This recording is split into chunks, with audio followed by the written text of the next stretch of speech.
चलिए दोस्तों, बात करते हैं college of art BFA entrance exam 2020 में आपको उस एंट्रेंस एग्ज़ाम की तैयारी किस तरह से शुरू करनी चाहिए, आपको पहला कदम किस दिशा में उठाना चाहिए। लोगों को, बच्चों को काफ़ी ज़्यादा कन्फ्यूज़न हो रहा है कि भैया आप तैयारी हमें कब स्टार्ट करनी चाहिए और कैसे स्टार्ट करनी चाहिए। फॉर्म निकला अभी तक है नहीं, तो क्या हम अभी से अपनी तैयारी शुरू करें या फिर हम फॉर्म निकलने के बाद हम अपनी तैयारी शुरू करें। लोगों को बहुत ज़्यादा कन्फ्यूज़न होता है। तो सबसे पहले तो एक चीज़ मैं आपको बताता हूँ, फॉर्म अभी तक निकला नहीं है।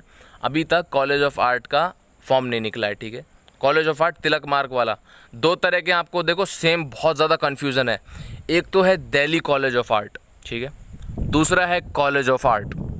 एक DCA है, एक है DCA और दूसरा है COA। COA stands for college of art और DCA stands for Delhi college of art. तो जो कॉलेज ऑफ आर्ट है ये हमारा गवर्नमेंट कॉलेज है, गवर्नमेंट कॉलेज एफिलिएशन इसका है, दिल्ली यूनिवर्सिटी से ये एफिलेटेड है, ठीक है। So college of art government college है और Delhi college of art it is a private college, ठीक है। सो प्राइवेट कॉलेज की हम बात नहीं कर रहे हैं, हम गवर्नमेंट कॉलेज ऑफ आर्ट जो कि दिल्ली कॉलेज ऑफ आर्ट नहीं, sorry, college of art COA की हम बात कर रहे हैं अभी, ठीक है, जो कि गवर्नमेंट कॉलेज है तिलक मार्ग वाला।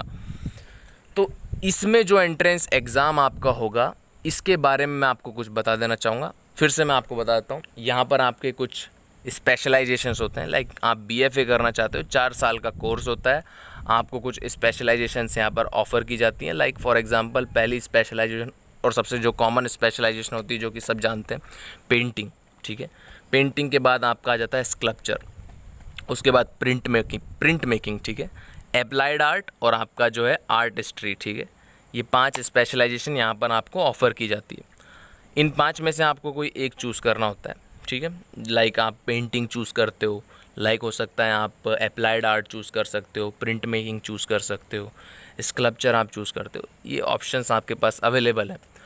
अब इन एंट्रेंस एग्ज़ाम की अगर हम बात करें तो एंट्रेंस एग्ज़ाम में आपसे हर स्पेशलाइजेशन के अकॉर्डिंगली अलग अलग चीज़ें आपसे पूछी जाती है। एंट्रेंस एग्ज़ाम अलग अलग होता है, हाँ, ऑलमोस्ट सबों के लिए वैसे सेम ही होता है। लाइक फॉर एग्ज़ाम्पल जैसे मान लीजिए लेट सपोज़ आपने पेंटिंग चूज़ किया हुआ है, तो पेंटिंग में आपसे क्या क्या पूछा जाता है एंट्रेंस एग्ज़ाम में। पेंटिंग में आपके पास आ जाता है आपका स्टिल लाइफ कंपलसरी है। पेंटिंग के अंदर स्टिल लाइफ क्या होता है, ऑब्जेक्ट को देख करके ड्रॉ करना, ठीक है। आपके सामने कुछ ऑब्जेक्ट रख देंगे, लाइक आपके सामने कुछ भी चेयर रख दिया, पेप्सी की बोतल रख दिया, कपड़ा रख दिया, ईंट का टुकड़ा रख दिया, ठीक है।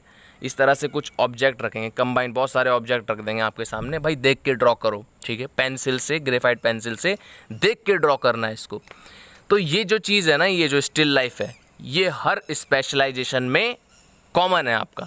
चाहे आपने पेंटिंग लिया है, चाहे प्रिंट मेकिंग लिया है, चाहे आपने स्कल्पचर लिया है, चाहे कुछ भी लिया हो आपने, वो आपका कॉमन है। स्टिल लाइफ कंपलसरी है, ठीक है। तो सबसे पहले हम स्टिल लाइफ के बारे में चर्चा कर लेते हैं कि स्टिल लाइफ की तैयारी कैसे करनी है, क्योंकि इसकी तैयारी तो करनी ही करनी है, चाहे कोई भी स्पेशलाइजेशन हो, इसकी प्रिपरेशन आपको करनी है। तो यहाँ पर मैं आपको कुछ टिप्स बताने वाला हूँ, बहुत ही इंपॉर्टेंट। इसकी तैयारी आप कैसे करते हो, यानी कि इसमें आपको ऑब्जेक्ट को देख करके ड्रॉ करना है। सुनने में बड़ा आसान लग रहा है, भैया देख के तो हम आसानी से ड्रॉ कर देंगे। डेफिनेटली सरल ही है, आसान है, बहुत आसान है, ठीक है। इनफैक्ट सबसे ज़्यादा आसान चीज़ यही है और सबसे ज़्यादा स्कोरिंग चीज़ यही है। यहाँ पर आप सबसे ज़्यादा नंबर लूट सकते हो और सिलेक्शन यही करवाएगा आपका, ठीक है जी।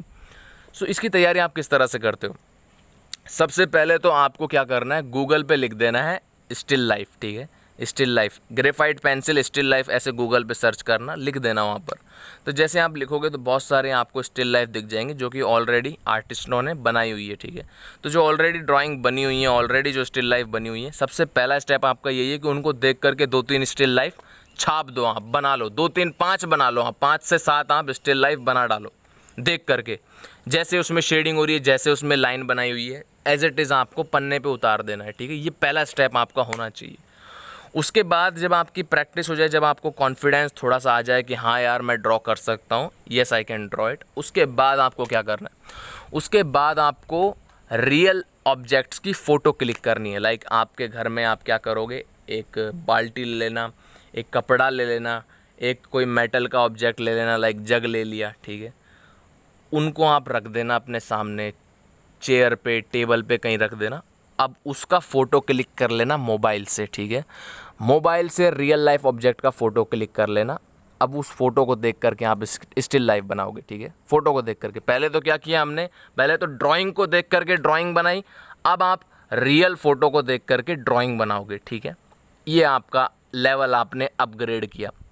उसके बाद अब 5-6 पेंटिंग, आप 5-7 पेंटिंग देख करके बना लोगे, फ़ोटो को देख करके बना लोगे। देन आपके अंदर एक कॉन्फिडेंस आएगा कि यार हाँ मैं कर सकता हूँ, ठीक है, कर सकता हूँ मैं। देखो लाइन ड्राइंग की प्रैक्टिस तो आपकी अच्छी खासी है, ये तो मैं मानता हूँ, लाइन ड्राइंग तो कर लेगा, सिंपल होती है लाइन ड्राइंग तो यार, ग्लास बनाना है, जग बनाना है, चेयर बनानी है, आराम से लाइन लाइन तो तुम बना लोगे। लेकिन जो डिफ़िकल्ट पार्ट होता है वो होता है आपका शेडिंग करना। आपको जो प्रैक्टिस जिस चीज़ की करनी है ना, वो यही है कि आपको शेडिंग से वो इफेक्ट लाना है। अगर वो मेटल है, जैसे ग्लास है, वो लगता है स्टील का, तो पेंसिल से तुम स्टील वाला इफेक्ट कैसे लाओगे, वो तुमको प्रैक्टिस से आएगा। एकदम ऑब्जर्वेशन बढ़ाना पड़ेगा, प्रैक्टिस करनी पड़ेगी उस चीज़ की, ठीक है। तो वो शेडिंग की तुम्हें प्रैक्टिस करनी है। अब मैंने बता दिया कि भाई शेडिंग तुम मेटेलिक शेडिंग करनी है, कपड़ा है तो कपड़े जैसी शेडिंग करके दिखानी है, अगर लकड़ी का टेक्सचर है तो वुड का टेक्सचर आपको पेंसिल से ड्रॉ करना आना चाहिए वहाँ पर, ठीक है। टेक्सचर तुम अटेन कर पा रहे हो तो तुम ये क्रैक कर जाओगे एग्जाम फॉर श्योर, बहुत अच्छा नंबर मिल जाएगा तुमको। उसके बाद नेक्स्ट चीज़ क्या करनी है यहाँ पर, चलो ठीक है आपने फ़ोटो से देख करके बना ली, ये प्रैक्टिस होगी। आगे का जो लेवल होगा वो होगा आपका रियल लाइफ ऑब्जेक्ट को आप देख करके बनाओ। जब आपके सामने आप क्या करोगे, आप कमरे पे कोई भी ऑब्जेक्ट रख दोगे, कोई भी XYZ उठा करके पटक दो, कपड़ा हो गया, चेयर हो गया, ईंट हो गया, बोतल हो गई, कुछ भी रख दो अपने सामने। अब उसको देख के ड्रॉ करो, उसको देख करके तुम शेडिंग इफेक्ट क्रिएट करने का कोशिश करो, ठीक है। अब थोड़ी सी मुश्किल होगी, देख करके ड्रॉ करो। और अब तुमको कई बातों का ध्यान में रखना है। यहाँ पर कुछ रूल्स होते हैं आपके जब स्टिल लाइफ बनाते हो। स्टिल लाइफ को आपको जितना हो सकता है बड़ा बनाना है। स्टिल लाइफ आपकी पेज से बाहर नहीं निकलनी चाहिए। लाइक आपने कुछ ऑब्जेक्ट को मान लो इतना बड़ा बना लिया कि वो पेज से ही बाहर निकल गया, मतलब समझ रहे हो, जैसे बोतल कुछ ज़्यादा ही बड़ा बना दिया और उसका ढक्कन वाला पोर्शन आप ड्रॉ ही नहीं कर पाए।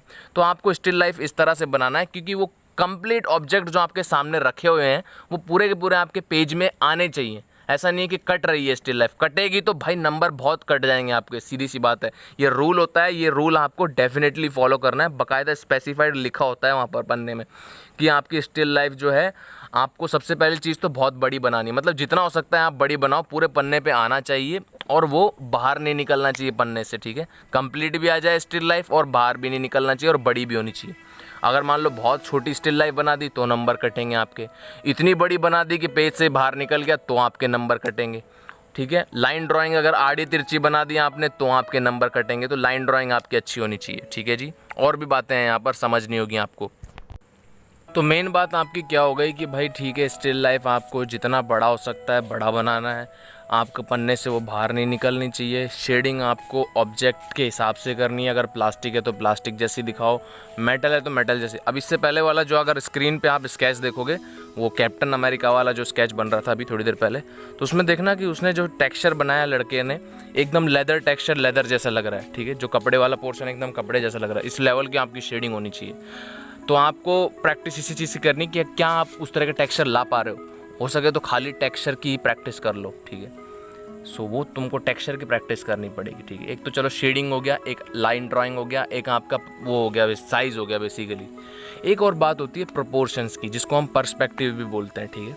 पर्सपेक्टिव आपका करेक्ट होना चाहिए, ठीक है। जैसे मान लीजिए आपके सामने ऑब्जेक्ट जो रखा हुआ है तो वो जिस रेशो में है, 2-3 ऑब्जेक्ट रखे होंगे आपके सामने। हमारे टाइम पे ईंट का टुकड़ा रखा हुआ था, एक आपके सामने चेयर रखी हुई थी, एक बोतल रखी हुई थी, एक कपड़ा रखा हुआ था। तो इन्होंने देखो इतने सारी चीज़ें रख दी, इतने सारे ऑब्जेक्ट रख दिए ताकि आपके हर तरह के टेक्सचर को आप अटेंड कर सको, यानी कि कपड़े के टेक्सचर भी आप बनाने में सक्षम हो या नहीं हो। वुड भी रखी हुई थी क्योंकि चेयर जो थी वो लकड़ी की थी, तो लकड़ी का टेक्सचर आप बना पा रहे हो। मेटेलिक के लिए मेटेलिक रखा हुआ था, नॉन मेटेलिक ऑब्जेक्ट भी रखा हुआ था। तो वो शेडिंग चेक कर रहे हैं आपकी कि तुम टेक्सचर ला पा रहे हो कि नहीं ला पा रहे हो, ठीक है। बहुत नंबर आप गेन कर सकते हो यहाँ से, लेकिन मेहनत करनी पड़ती है। यहाँ पर सबसे ज़्यादा स्कोरिंग पार्ट होता है। तो यहाँ पर प्रोपोर्शन का आपको ध्यान में रखना पड़ेगा। जैसे रेशो जो था, मतलब जैसे चेयर का जो साइज़ है वो मान लीजिए 3 फीट का है और बोतल का जो साइज़ है वो 2 फीट का था, तो आपको पन्ने में भी रेशो वही होना चाहिए। 3 फीट का और इतना ज़्यादा जैसे साइज़ में डिफरेंस है तो सेम रेशो तुम्हारे पन्ने में भी ऑब्जेक्ट का होना चाहिए। इस चीज़ की भी आपको प्रैक्टिस करनी पड़ेगी, ठीक है। रेशो आपका गलत हो गया तो वहाँ पर नंबर कट जाएंगे आपके।